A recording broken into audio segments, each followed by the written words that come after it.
Welcome everyone, and this is a really special session of Ecosystem Engage, the not so daily show. It's really special for me because it involves probably some of the smartest people I work with every day, and an opportunity to have all of them come together and have a conversation with each other and with me, and at the same time be able to provide some useful insights when they're not cracking jokes. I think would be really, really useful. Very helpful for me. Great to see this, great to see this bunch coming together. I think there's a lot of learnings for everyone, and I probably want to just kick off with sharing some of my learnings. My learnings are that I am not at home anymore. I'm at home. It is a home office, school, and a gym. Most of us are confined to working out at home. Look, with that, I'm going to jump straight into it. And I just wanted to start with one thought that I want to leave everyone with. And that is that, we talk about business challenges, we talk about, economic crisis, economic challenges. Yes, I think everyone's challenged. But I think the reality is when humanity comes together, it becomes a lot easier to get through those challenges. And I think what we're facing at the moment really is a humanitarian crisis first, and I think the economic crisis is just a fallout of that. So I think if we get that order right and we focus on fixing the first issue, I think the second one will solve itself over time. And of course, there are learnings through this process, and that's what we're going to talk about today. Which will thrive and which ones will need to transform. So with that, Tim, just a question for you to kick it off. How should businesses be responding or are responding to the remote working environment at the moment? And are there any real epiphanies that are coming out of this for the industry as a whole and for people? Yeah, absolutely. So thanks, Amit. Look, I think every information worker has sort of had their life sort of turned upside down in the last 3 to 6 weeks. I know here in Australia, the vast majority of, again, information workers, like it's not every employee that's working at home. There's plenty of people who are out of a job already, and that's obviously terrible for them. But for the information workers, we've been thrown into this home working environment. Some organisations and some managers and some individuals have adapted to it really well, right? And we've probably all had managers, right? That you can say, I had this manager and they really trusted me at home and they knew I was more productive there. And then I personally, and you probably have too, had other managers that thought that if you were working at home, you were surfing or out at a cafe or something like that. And it's not just managers, it's employees too, right? Some of us have adapted really well to it, but you've probably all chatted with friends. Some of them are saying, this is great. I'm really productive. I get a whole lot of work done at, when I really need to. But, I remember many moons ago, I had an employee who worked for me who used to work at home 1 or 2 days a week. And eventually she told me that when she works at home, she has to have the TV on, right? And I went, all right, okay, that's a mental thing, right? Manage my way through that. So we're thrown up all these new challenges, the technology elements of, do we have the broadband connection, the laptop, the webcam, the productivity suites, the collaboration suites, etc., to be able to be productive when we're in this environment. And I guess more importantly, how is our business managing this? What processes and procedures are they putting in place? Are they monitoring our productivity? How are they measuring our productivity going forward? Right? Because our productivity is going to change. I'd argue that what we're seeing today is the final death knell of the 9 to 5 day. Right? Social distancing is probably mean we're going to have staggered start hours, staggered stop hours, right, at the end of the day. And social distancing, that we all think is going to go for a year, if not longer, is going to see not every employee back at the office when we do return to the office. So how we manage that productivity, I even argue, that the suit has been dying for many years in some countries, some economies, some industries. It's been dead for a decade. But there are some, financial services here in Australia. Some parts of India have hung on to the suit too. I expect, we're all sitting here and I don't know if any of us are in a suit at the moment. Hard to know, and who really cares, right?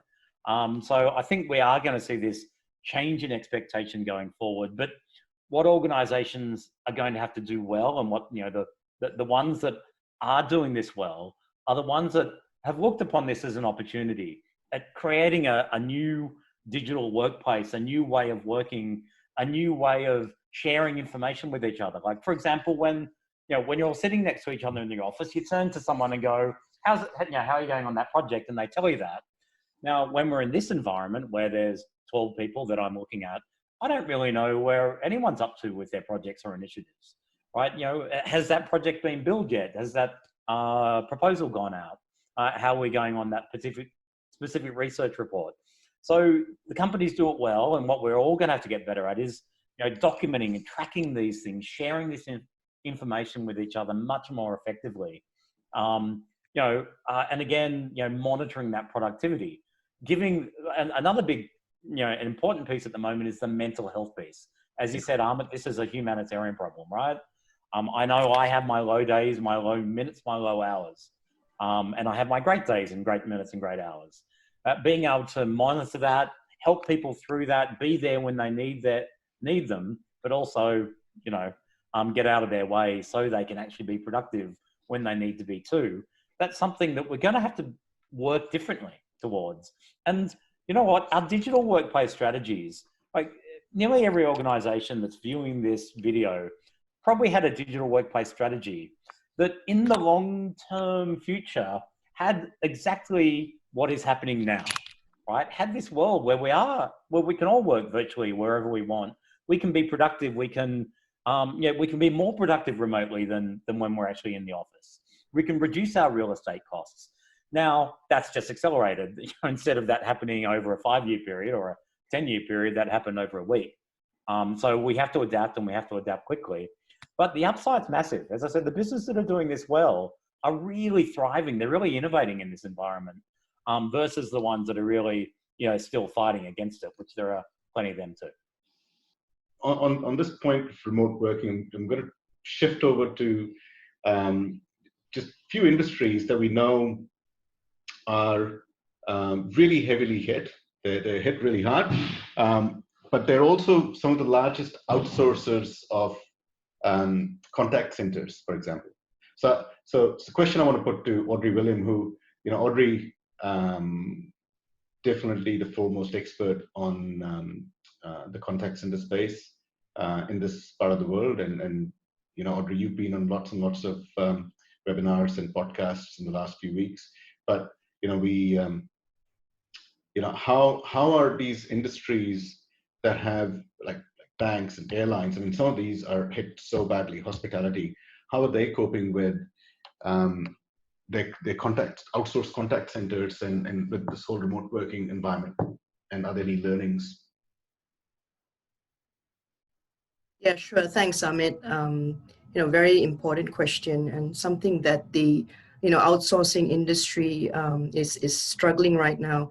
In fact, if you look at all the industries you just mentioned, a lot of them have in-house contact centers. They've also outsourced a lot of their activity to important locations such as Philippines, India, South Africa, and many other locations around the world that are popular outsourcing locations. Now, what's happened is because of the strict government lockdowns in some of these countries, the agents have been forced like almost immediately to work from home, and it's a very different thing when you have employees working from home, because it's almost like the laptop, and there are other issues that you probably need to look at. But when agents have to work from home, it's so complicated and so complex because there are compliance issues that need to be looked at. There are so many challenges with regards to voice quality because they're just continuously taking calls. So in some locations in Philippines and in India, that it's not even been possible for the agents to work from home, Amit.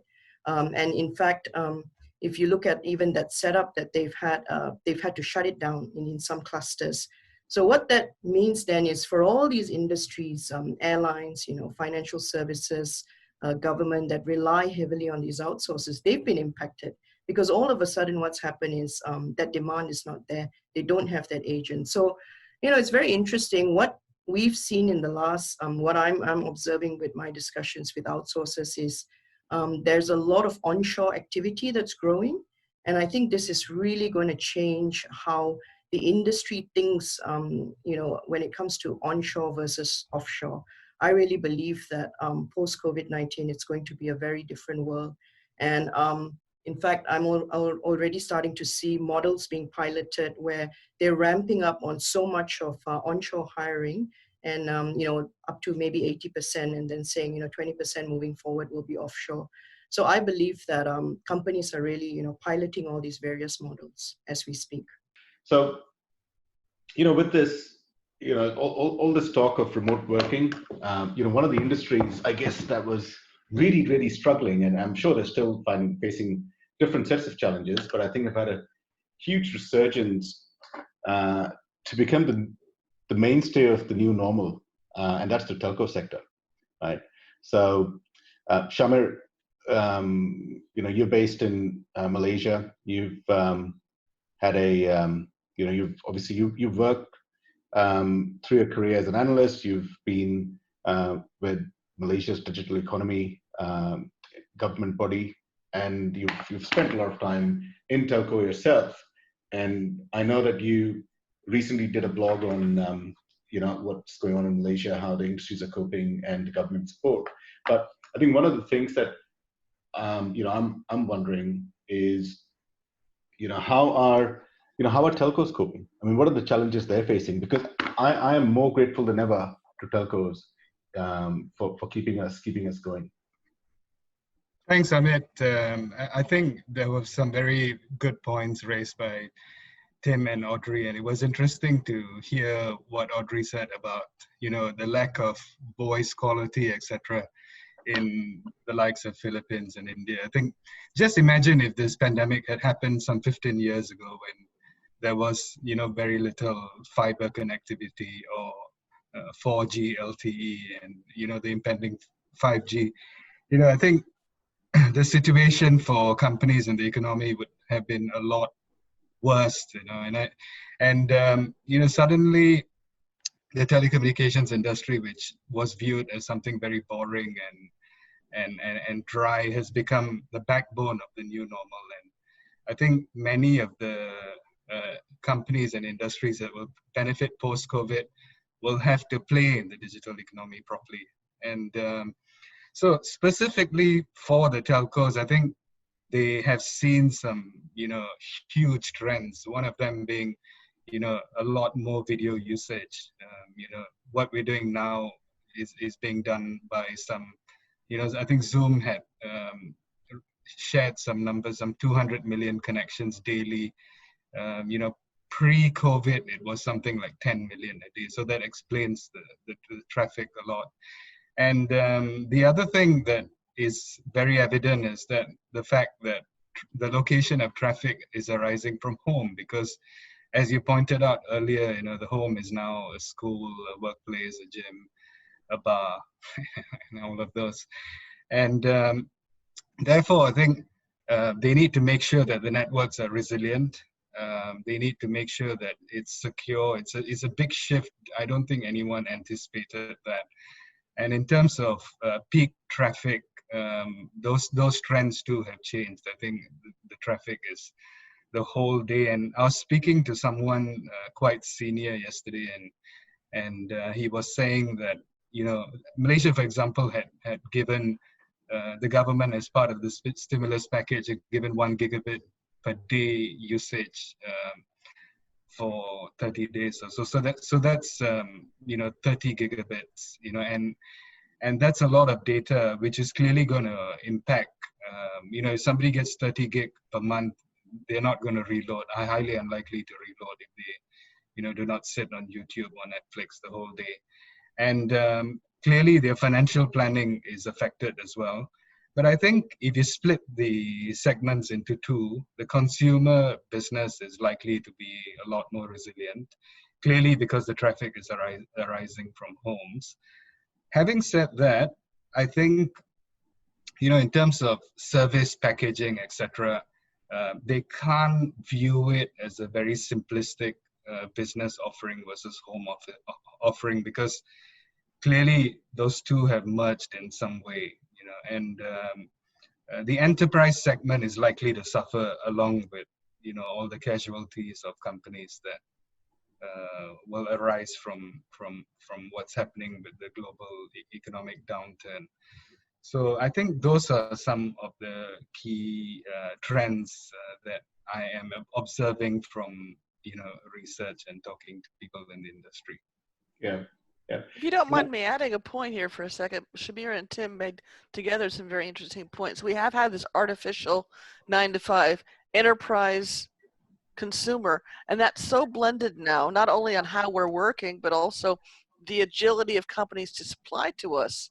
So you may be doing enterprise work at home, but that might be seen as a consumer. So that what has been a very structured hierarchical structure of how we deliver products and services is totally changing. And I think that's kind of confusing enterprises on how to approach, how to bill, how to change. And I don't know if anyone else would agree with me on that. But when I was thinking about the load balancing of the network, Shamir, to Alia's point, enterprise networks are geared up for certain time periods in the day, and enterprise networks are typically, they have different bandwidth availability, right?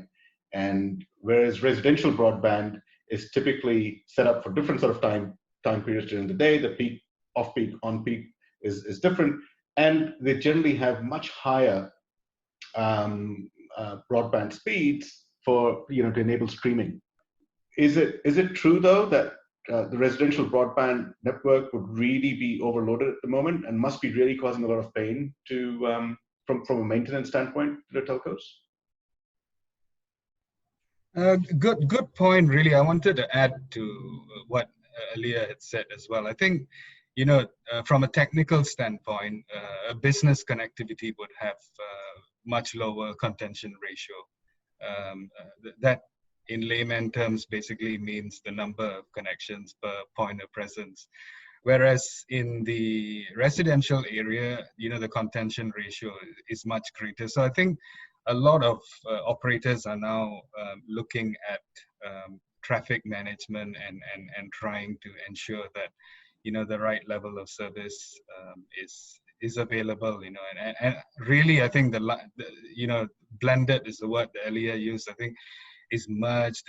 It's not black and white anymore. It's very gray, and so they'll have to adapt and ensure that the quality of service is good. I think another point I'd like to make is that when I was in the industry, building the national TV infrastructure platform in Malaysia, one of the business continuity discussions was about having a disaster recovery center, and it being the national television infrastructure, it's critical for the country to share information on TV, etc.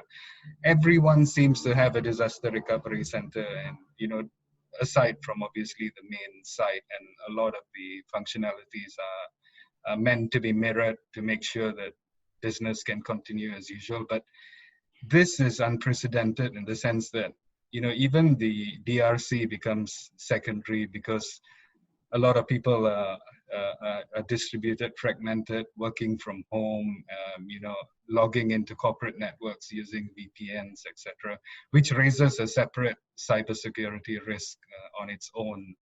So IT companies obviously have a lot of work to do, and from talking to some people from the non-telco industry, clearly I think there's quite a bit of spend on improving business processes and digitizing them to make sure that business is as normal as possible, despite the clear challenges that people face working from home in terms of productivity and things like that. That's a really interesting one that you brought up. Just for the benefit of the audience and our ecosystem users, Nandini is our general counsel, and we thought it'd be good for her to give a perspective in terms of what she sees in the legal and compliance sector, and some of the implications of what's going on with all of this remote working and the shifts in the, our working lifestyle and patterns on I guess the stress that puts on businesses from a compliance standpoint. With in the legal industry, especially, privacy, confidentiality is such a big issue, especially when you're dealing with transactions and, you are privy to a lot of so-called insider information. Law firms have very, very strict processes to maintain all of that. And at the end of the day, it's not, there are two aspects to it. One is they owe regulatory obligations to law societies. So, that's one of the reasons I think why the legal industry has been slow to get up to speed with remote working and technology and so on. But from a risk management perspective, in terms of the security systems, firewalls, and various other tools that you need to be able to protect confidential information, dissemination of confidential information, this is certainly something that law firms will grapple with. I come from a medical family. My mom and dad are both doctors. My mom's no more, God bless her. But they were also both PhDs in their profession. So I'm very proud of what they did and what they do. And I know how committed doctors are to whatever they do. It's a very hard job being a good doctor. And I know Sash, who's our healthcare expert. Sash, you also come from a medical family. But more importantly, I think healthcare is center stage at the moment. And these are really it's the industry that's in the front line, and obviously there's lots of other challenges they're facing, just being overwhelmed with everything. But I mean, what role do you see technology playing in that industry now and potentially now to minimize the impact on them and then going forward as well? Sure, thank you, Amit. You see, healthcare is a slightly different industry than the others, in the sense that the other industries are going to transform to survive, and the healthcare industry is going to transform so that we can all survive, right? And if I were being flippant, I would say that the healthcare industry is the one industry that's booming, but obviously we can't be that flippant. I don't think the industry is even thinking of transformation at the moment. What they're thinking right now is survival, and in the process, they're transforming. Once this immediate crisis is over, they're going to find that they have transformed completely in their tech adoption, in their business processes, as well as in the mindset of the clinicians and the administrative staff. You have to understand that clinicians have always been very averse to adoption of technology. So they will have transformed per force.